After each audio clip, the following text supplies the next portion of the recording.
Think about a time in your life when you managed a project. Maybe it was a professional project, like creating an employee schedule, or a personal project, like planning a family celebration.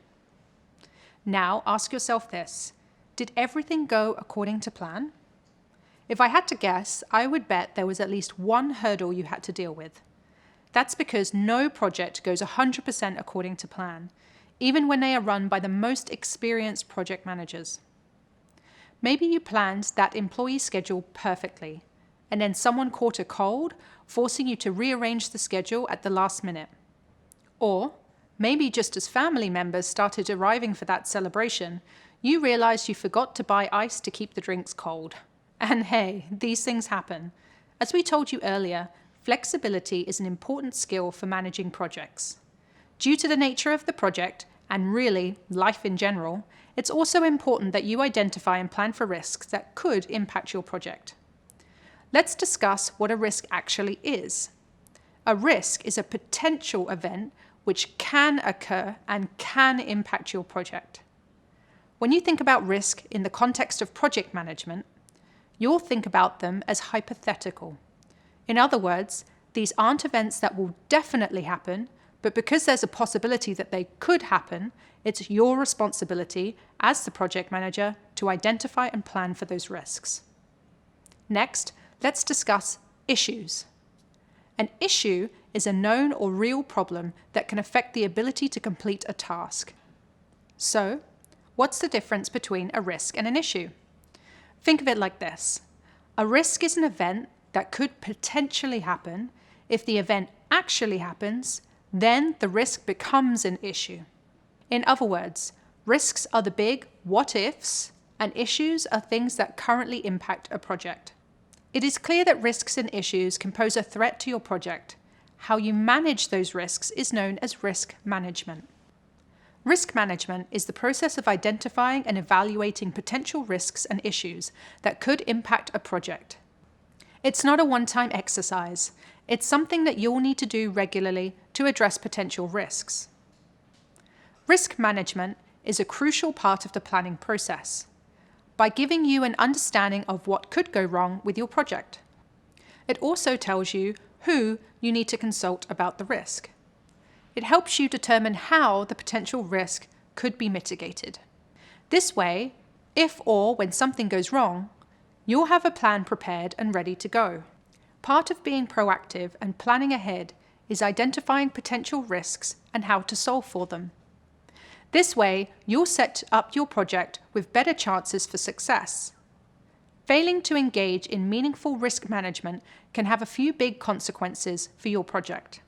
First, if you don't plan ahead, you may put your project at risk of not meeting its project goal, its timelines, or its success criteria. For example, if your goal is to publish a research report and your research analyst quits halfway through the project, you'll likely miss the deadline if you don't have a backup plan ready to go. Additionally, by failing to plan for risks, you also fail to think through the many different ways that your project could pivot and still meet its goals, even if an issue does arise. There often isn't just one way to meet your project goals, and success can come in many forms. Risk management helps you determine how flexible or rigid your plan is, and then make necessary adjustments.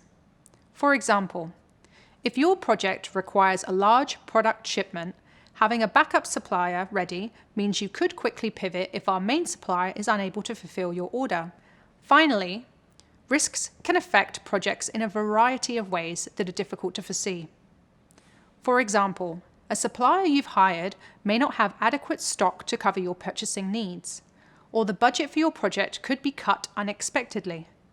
The risk management process helps reduce the impact of unexpected events, freeing up resources to focus on activities that benefit the project. Let's imagine risk management in the context of Plant Pals at Office Green, which is a new service that will provide customers with small, low-maintenance desk plants. One potential project risk is the possibility that the web page for the new service won't be live in time for the launch. Another potential risk could be a fulfillment shortage. What would you do if the plant supplier runs low on the cacti and ferns that you need? To prepare for these potential risks, you will need to think about ways to mitigate these issues before they happen, or how you will address these issues if they actually occur. Hopefully, these things won't be a problem, but if they are, you'll be prepared. I also want to stress that issues will come up throughout the project you did not or could not have planned for. And that's okay. When these moments arise, it is important to keep calm, figure out the root cause of the problem, and come up with a solution. Risk management is a really important topic for project managers to understand. Identifying risks and issues prepares you for the unknown. It also positively impacts you as the project manager because you'll feel more prepared, less stressed, and more confident in your approach if an issue does occur. Up next, we will discuss ways that you can identify risks. I'll meet you there.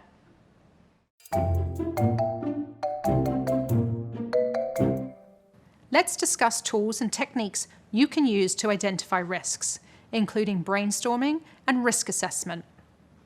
Brainstorming is one of the most effective techniques for identifying risks with a team because it allows groups to spontaneously share ideas without judgment. As a project manager, you will be responsible for bringing a group of people together to imagine potential risks. Have your RACI chart at the ready to refer to when you decide who to invite to this meeting.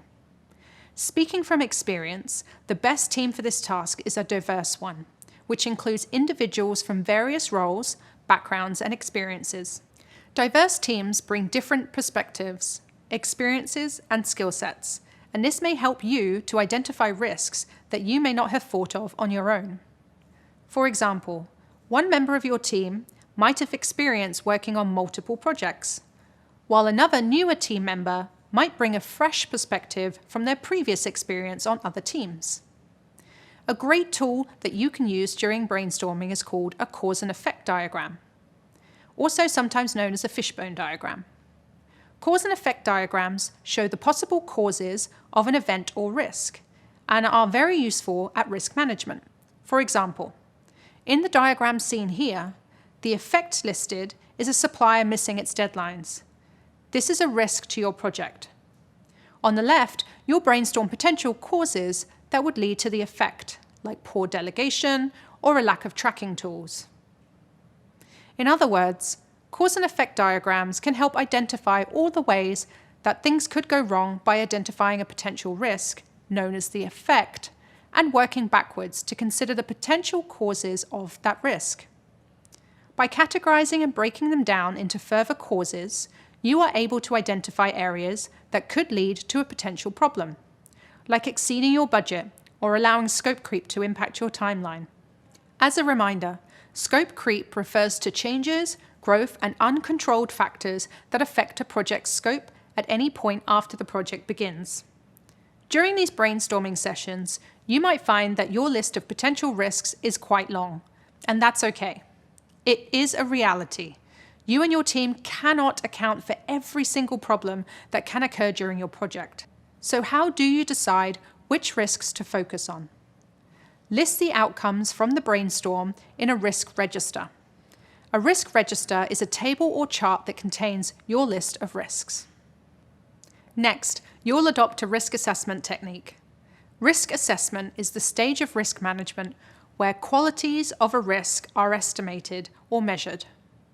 By qualities, we're mainly referring to how likely the risk is to occur and its potential impact on a project.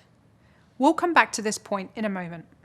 There are a few ways to assess risks, but one we'll focus on is creating a probability and impact matrix. A probability and impact matrix is a tool used to prioritize project risks. I personally love this technique and use it all the time in my role at Google. Earlier I mentioned that you'll need to assess the likelihood that a risk will happen and its potential impact. This matrix will help you do just that. To create a probability and impact matrix, you'll need to think about the level of impact.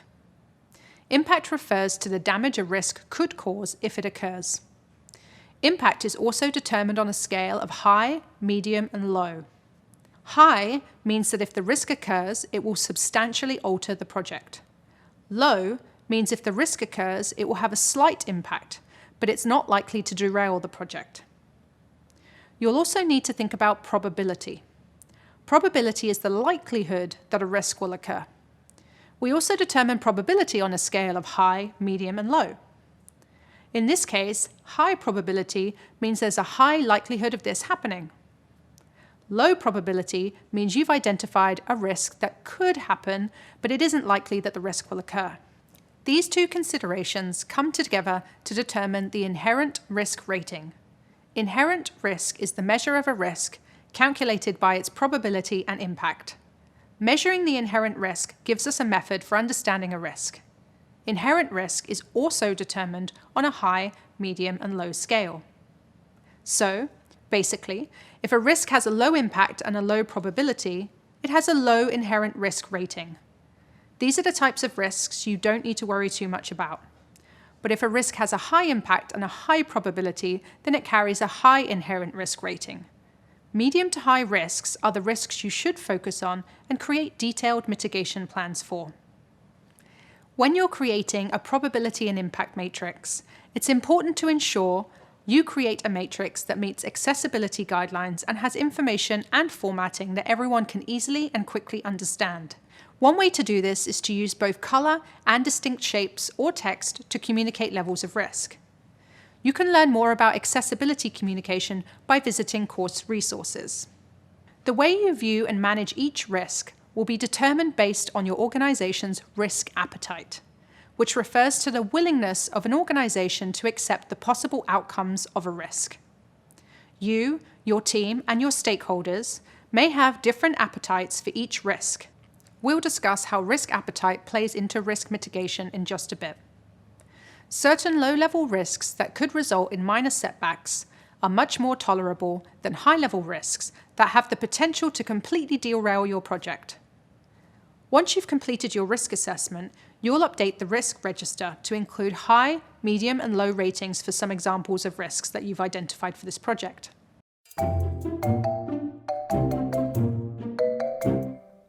Let's discuss some common types of risks that you might plan for while managing a project. Though there are many different types of risks that could impact your project, the big ones that you want to be aware of are time risks, budget risks, and scope risks. Let's break those down. First, we have time risks. Time risk refers to the possibility that project tasks will take longer than anticipated to complete. You'll need to be aware of time risks because time is money. Poor time management may deplete your budget and upset your stakeholders by causing delays. Next, we have budget risk. Budget risk refers to the possibility that the cost of a project will increase due to poor planning or expanding the project's scope. You need to be aware of budget risk since budgeting provides the basis for project costs control. For example, if you overspend, you might not be able to pay your suppliers. This could also result in some reputational damage for the company. Then we have scope risk. Scope risk refers to the possibility that a project won't produce the results outlined in the project goals. You need to be aware of scope risks because the deliverables of your project might not be acceptable to your stakeholders or customers, and that may defeat the purpose of the entire project. While time, budget, and scope risks are very common, there are other types of external risks that you should be aware of. By external risks, we're referring to risks that result from factors outside of the company that you have little to no control over. For example, your project could be impacted by an environmental risk, like a major storm, or a legal risk, like a change in regulatory requirements. And it's also important to know that there are endless types of risks. There will never be a prescription for how to identify and manage every single possible risk. But if you have a plan, you'll be better set up to deal with whatever comes your way. Okay, now let's discuss a certain type of risk known as a single point of failure. A single point of failure is a risk that has the potential to be catastrophic and halt work across a project. These are risks that have the power to stop an entire team in its tracks, meaning that no one can make progress on their tasks until the issue is resolved. For example, In our Office Green scenario, a single point of failure might be a power outage that takes down the internal database where every piece of information about the project is stored. Until the database is back up and running, your team won't have access to any of the information they need to do their jobs. As a result, your team won't be able to complete any of their assigned tasks. To mitigate this risk, you might budget for a separate cloud service to serve as your backup for all of your project documentation and information. As the project manager, you'll need to identify and monitor potential single points of failure in your project, since they can be detrimental to the project timeline, budget, and scope. Another source of risk to be aware of are dependencies. A dependency is a relationship between two project tasks, where the start or completion of one depends on the start or completion of the other. In other words, dependencies are like links that connect one project task to another. A dependency must be addressed before the task can be completed or before another task can begin. Because dependencies are the links that connect one project task to another, they are often a huge source of risk to a project. For example, imagine that you've tasked a teammate with hiring a local plant supplier. Until they've signed a contract with the supplier, your team can't place any orders. That's a dependency. Now here's where the risk comes in. If your teammate doesn't meet the hiring deadline and then goes on vacation for a week, this could delay your project timeline. Not great, right? If you don't plan for dependencies, you might risk an impact to your budget, schedule, or project outcome. To prevent something like this from happening, you might ask a teammate to share their out-of-office plans with you at the start of the project. This helps you to stay aware of everyone's schedules, ensuring that there are backup plans in place to maintain your project schedule. There are two types of dependencies, internal and external. Internal dependencies refer to dependencies within the project that you and your team have control over. For example, you'll need to secure approval on a website design before development can begin. On the other hand, external dependencies are dependencies that you have no control over. For example, the farm that your plant vendor works at might have experienced a lighter rain season this year, meaning that they'll have fewer plants to sell. There are many different risks that can impact your project, from time risks to budget risks to scope risks. But remember, no project is risk-free. And with careful upfront planning, you can do your best to prevent risks from occurring.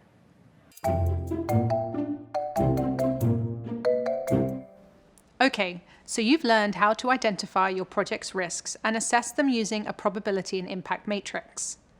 Now that you know which risks require your attention, how do you determine what to do about them? This is where risk mitigation planning comes in. Risk mitigation planning is about finding ways to eliminate or reduce the impact of potential risks to your project. There are 4 common ways to mitigate risk. You can avoid it, accept it, reduce or control it, or transfer it. Let's discuss each option using the Office Green example. Sometimes you can avoid the risk altogether. For example, if you learn that a certain contractor you've considered working with on your Office Green project has a poor reputation for meeting deadlines, then you might choose to avoid that risk by hiring a different contractor. You can also accept the risk, especially ones that you deem low in probability and impact. In this case, you're accepting the possibility that this risk can happen. You've agreed to monitor it throughout the project, and you'll ultimately be okay with the risk if it does happen. For instance, maybe your plant supplier tells you that one of the planter styles you've requested is backordered. The supplier is confident that they'll have time to restock the planters without delaying your project schedule.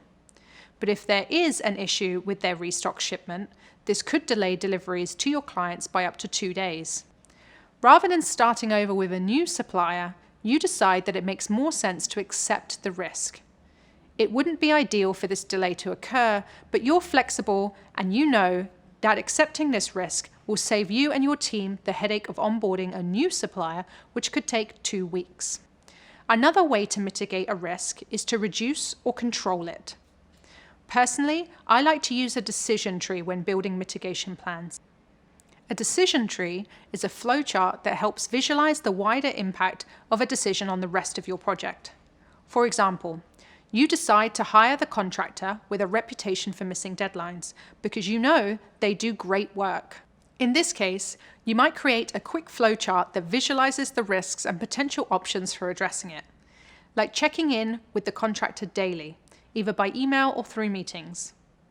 Ultimately, you might then choose to have daily check-in meetings with the team to ensure that they're staying on top of their tasks. Finally, you can choose to transfer the risk.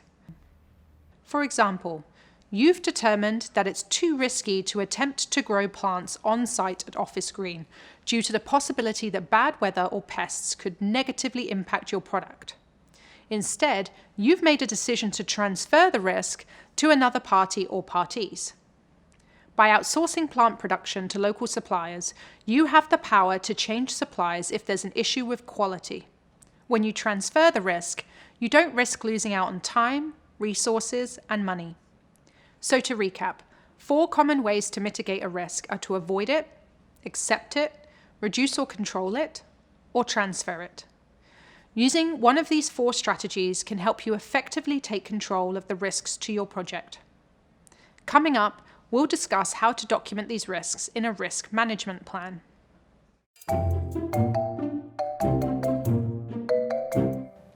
Now that you know your options for mitigating potential risks, let's discuss how to document your risk planning decisions. As you've been learning throughout this program, documentation is a crucial part of your role as a project manager. This is especially true when identifying risks and creating a plan to mitigate them. A risk management plan is a living document that contains information regarding high-level risks and the mitigation plan for each of those risks. This plan helps ensure that teammates and stakeholders have a clear understanding of potential problems and a plan to address them should they occur. Risk management is an ongoing practice that you'll take part in throughout the planning and execution of a project. Since risk management evolves throughout the project, the plan should be updated regularly to add newly identified risks, remove risks that are no longer relevant, and include any changes in the mitigation plans. Let's review an example of a risk management plan, similar to the one we sometimes use here at Google. At the top of the document, we include the name of the company, and below it, the name of the project. We also include the document author so that anyone reviewing the plan knows exactly who to reach out to if they have any questions. This template also designates a spot for the document status. As you're building your plan, you can list the status as in progress. Once the plan is complete, you can change the status to final.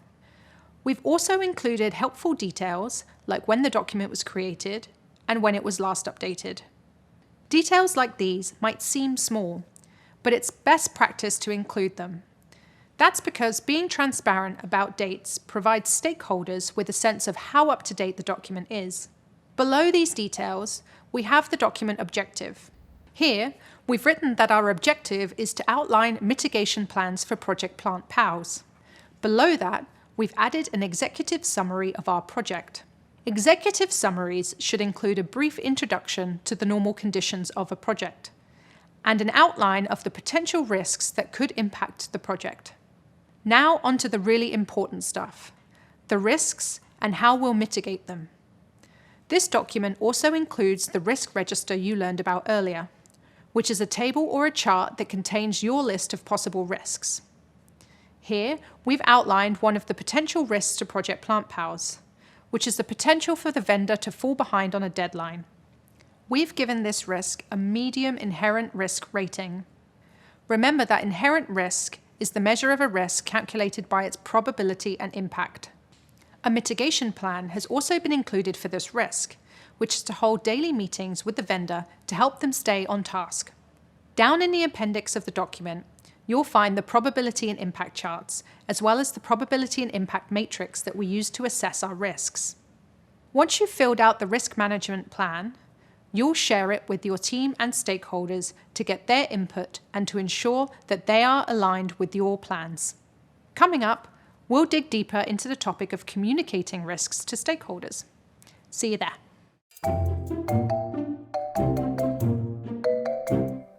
As you've learned in the past few videos, identifying and assessing risks is a crucial part of the project planning process. These exercises help clarify the most important risks for you and your team and ensure that everyone agrees on which risks to plan for. But it's not enough for you and your teammates to simply be aware of the biggest risks to a project. You also need to communicate these risks to your project stakeholders, whether through documentation, email, meetings, or other forms of communication you've deemed appropriate. Your stakeholders need to be aware of the risks facing a project, because if you don't tell your stakeholders about important risks, they may be less equipped to help you if an issue does arise. For example, they might not be able to provide you with more budget should you need it, or with more resources should you require them. Even worse, your stakeholder might be caught off guard by an issue. Unpleasant surprises like these can erode their trust in you as a leader of the project. They'll likely want to know if you were aware of the possibility that this risk could occur, and they might wonder why you didn't share this information with them sooner. That's why it's important to communicate early and often with stakeholders about medium and high-level risks. It sets expectations with stakeholders about what to potentially expect during the project execution phase, and demonstrates that you've taken steps to mitigate and plan for those risks should they come up. It also gives you the opportunity to suggest ways they might be able to help you if a risk does arise.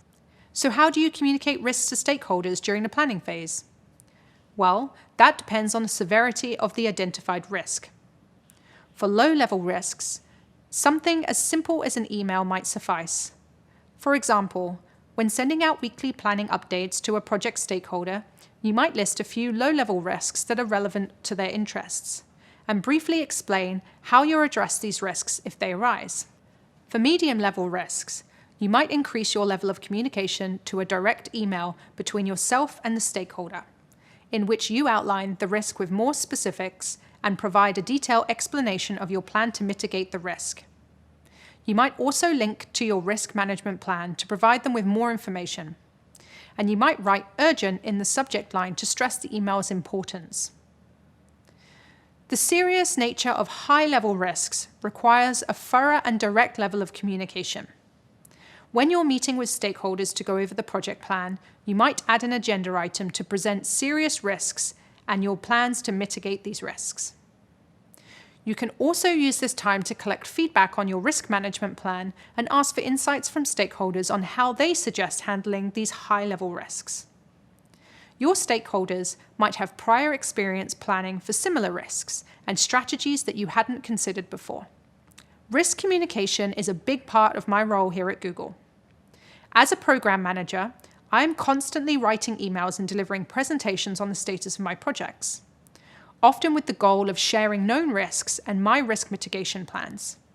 And in discussing these plans with my stakeholders, we often uncover other risks that I hadn't even considered.